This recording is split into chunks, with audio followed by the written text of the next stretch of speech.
जय हिंद फ्रेंड्स, हमारे YouTube channel में आप सभी का स्वागत है। मैं आज बात करूंगा आबकारी आरक्षक परीक्षा 2025 के बारे में। आबकारी आरक्षक परीक्षा 2025 9 सितंबर 2025 के सेकंड शिफ्ट में मैथमेटिक्स के जो पेपर में क्वेश्चन आए हैं उनके बारे में हम बात करेंगे, यानी कि एनालिसिस करेंगे। तो चलिए देखते हैं कि 9 सितंबर 2025 के सेकंड शिफ्ट में मैथमेटिक्स के कौन कौन से क्वेश्चन आए हैं उनके बारे में बात करेंगे और अच्छे से सॉल्व भी करेंगे। चलिए देखते हैं। पहला क्वेश्चन है हमारा, 150 रुपये का किताब खरीदा, उस पर 20% का छूट है, तो हमें दुकानदार को कितना रुपए देना पड़ेगा। बहुत ही अच्छा क्वेश्चन है दोस्त, ये लाभ हानि का क्वेश्चन है। चलिए देखते हैं और अच्छे सॉल्व करेंगे। क्या बोल रहा है कि 150 रुपये का हम लोग किताब खरीदे, उसमें 20% का हमें क्या दिया, छूट दिया, तो हमें दुकानदार को अब कितने रुपए देने पड़ेंगे। तो इसको हम लोग हल करेंगे, नीचे 100 लगाएंगे, 100 लिखेंगे, इसके बाद 0 से 0 कट जाएगा, 0 से 0 कट जाएगा। अब बचा क्या हमारे पास, 15 गुणे 2 बचा। इसके बाद आगे देखते हैं, 15 और 2 को हल करेंगे, 15 गुणे 2 को हल करेंगे तो हो जाएगा 15 दूना 30, 15 दूना 30 हो जाएगा। तो ये परसेंट नहीं है मेरे दोस्त, ये रुपए है। यानी कि जब हम 150 रुपये खरीदेंगे, 150 रुपये में किसी किताब को खरीदेंगे तो हमें 30 रुपये की छूट मिलेगी। कब, 20% में। तो हम लोग आगे कैसे हल करेंगे इसको, आगे हल करेंगे 150 रुपये में 30 रुपये घटा देंगे, 150 रुपये में 30 रुपये घटा देंगे, हमारे पास बचेगा का 120 रुपये बचेगा। तो हम कितने रुपए में खरीदे उस बुक को, यानी दुकानदार को हमें कितना रुपए देना पड़ेगा, तो 120 रुपये देना पड़ेगा। यानी कि सेकंड क्वेश्चन या सेकंड ऑप्शन हमारा करेक्ट हो जाएगा। तो उम्मीद करता हूँ बहुत अच्छे समझ में आया होगा। अगले क्वेश्चन की ओर चलते हैं। अगला क्वेश्चन है हमारा, अगला क्वेश्चन बहुत ही अच्छा क्वेश्चन है, परसेंटेज से रिलेटेड क्वेश्चन है। 400 का 30% कितना होगा। बहुत ही सिंपल क्वेश्चन है मेरे दोस्त, इसको हम लोग हल करेंगे।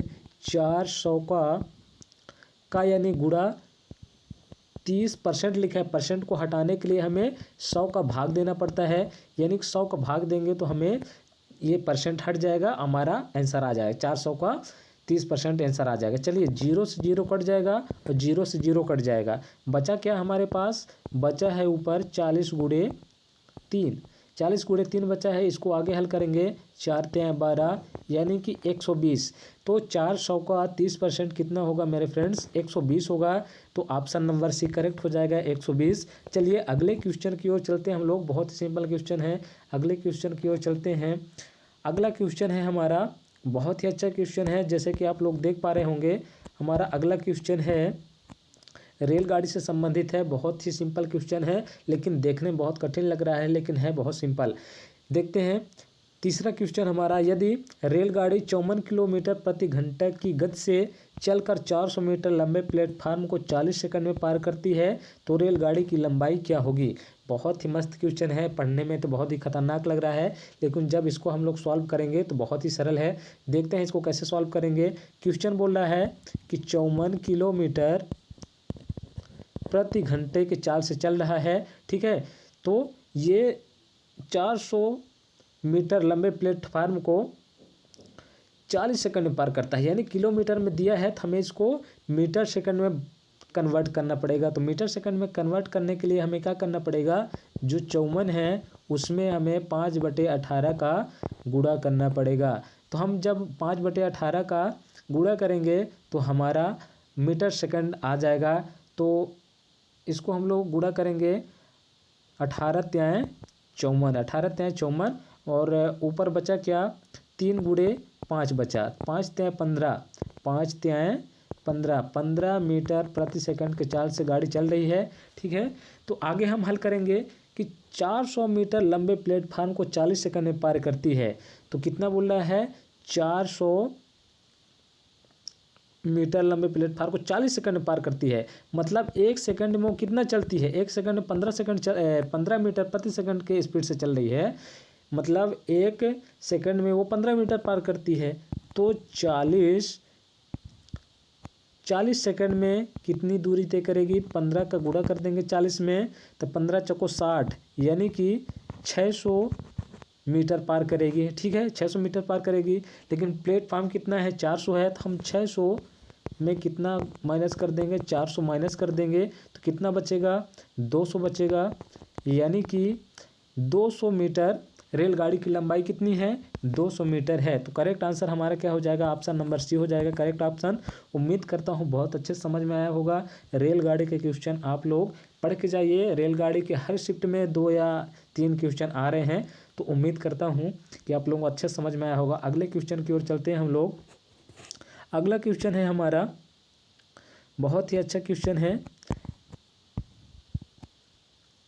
बहुत ही अच्छा क्वेश्चन है। देखते हैं, 12 व्यक्ति किसी काम को 8 दिन में कर लेते हैं। जो 12 व्यक्ति हैं किसी काम को 8 दिन में कर लेते हैं, तो 16 व्यक्ति उसे कितने दिन में करेंगे। बहुत ही आसान क्वेश्चन है मेरे फ्रेंड्स, इसको आप लोग देखते रहिए कैसे हल करेंगे। हम लोग लगाएंगे M1 और M1 गुणे D1 बराबर M2 गुणे D2। इससे हमारा आंसर आ जाएगा। M1 मतलब मैन और D मतलब दिन, M12 मतलब मैन और D मतलब डे, ठीक है। देखते हैं, बोलता है 12 व्यक्ति किसी काम को 8 दिन में करते हैं, मतलब 12 आदमी मैन।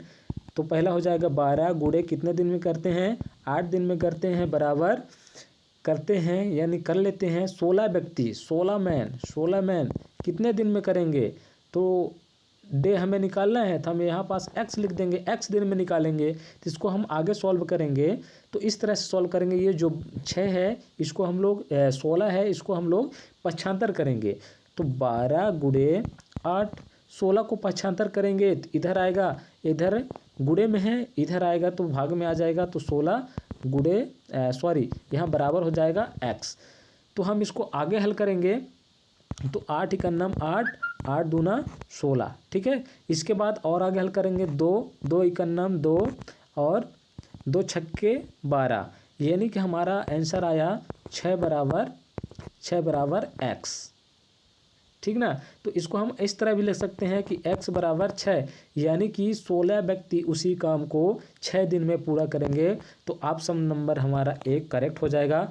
बहुत ही सिंपल क्वेश्चन है, आप लोग वर्क से संबंधित पढ़ के जाएं। 1-2 क्वेश्चन हर एक शिफ्ट में आना तय है। चलिए देखते हैं अगले क्वेश्चन की ओर चलते हैं हम लोग।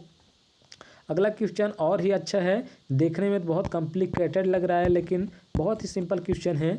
चलिए हम लोग इस क्वेश्चन को देख लेते हैं। बोलता है 12 आदमी 8 घंटे प्रतिदिन काम करके 10 दिन में एक बांध बना लेते हैं। तो सूत्र हमारा वही रहेगा, सूत्र क्या रहेगा, M1 D1 और इसमें घंटे भी दिया है तो H1 भी लिख देंगे, फिर बराबर लिखेंगे। फिर क्या बोलता है 12 व्यक्ति, फिर इसमें भी यही सूत्र लगेगा कि बराबर के आगे M2 D2 और H2, ठीक है, यही सूत्र रहेगा। यहाँ मैं लिखूँगा, फिर से लिखना चाहूँगा तो ऐसे लिखूँगा M1 D1 H1 बराबर M2 D2 और H2, ठीक है, यही सूत्र हमारा लगेगा। इसी सूत्र में रखेंगे, हमारा आंसर आ जाएगा। तो 12 आदमी मतलब 12 गुणे 8 घंटे में, और दिन कितने 10 दिन में, गुणे कितने घंटे में, 8 घंटे में पूरा करते हैं। तो 12 व्यक्ति 10 घंटे प्रतिदिन काम करके, यानी कि 12 आदमी 10 घंटे, D2 हमारा नहीं दिया हुआ है, 10 घंटे प्रतिदिन काम करके, तो दिया क्या है, घंटा दिया है, 10 घंटा प्रतिदिन काम करके कितने दिन में बांध बना लेंगे। तो इसको हम लोग आगे हल करेंगे। अगर आगे मैं हल करने की कोशिश करूं इसको, तो इस तरह से हल करेंगे कि अगर हम इसको पक्षांतर करेंगे तो जो इधर गुणा में है उधर आके भाग में हो जाएगा। देखना, इधर 12 गुणे 10 गुणे 8 लिखा है, 10 गुणे 8 लिखा है, और ये 12 और 10 इधर पक्षांतर होगा, गुणे में इधर आएगा तो भाग में हो जाएगा। तो 12 गुणे 10, तो यहाँ भी 12 गुणे 10 है, तो 12 से 12 कट जाएगा, 10 से 10 कट जाएगा, बचेगा क्या इधर, और इधर क्या बचेगा, D2 बचेगा, और इधर बचा 8, ठीक है। तो बचा क्या इधर 8 बराबर D2, यानी कि 12 व्यक्ति 8 घंटे प्रतिदिन काम करके 8 दिन में बांध को बना लेंगे। कितने दिन में बांध को बना लेंगे? 8 दिन में बना लेंगे। तो करेक्ट आंसर हमारा बी नंबर हो जाएगा। बहुत ही सिंपल क्वेश्चन है मेरे दोस्त। आप लोग इस तरह क्वेश्चन पढ़ के जाइए, 2 से 3 नंबर आराम से लेकर जाइए और घर में आइए आराम से हंसते मुस्कुराते हुए। देखते हैं अगले शिफ्ट में जो क्वेश्चन मिलेंगे हमको, उनको हम आप तक पहुंचाने का कोशिश करेंगे। जो क्वेश्चन हमें अभी तक मिले हैं उनको आप तक बता दिए। उम्मीद करता हूं समझ में आया होगा। और इसी तरह एनालिसिस देखने के लिए आप लोग जुड़े रहिए या सब्सक्राइब भी कर लीजिए तो ज़्यादा अच्छा रहेगा। चलिए मिलते हैं नेक्स्ट वीडियो में।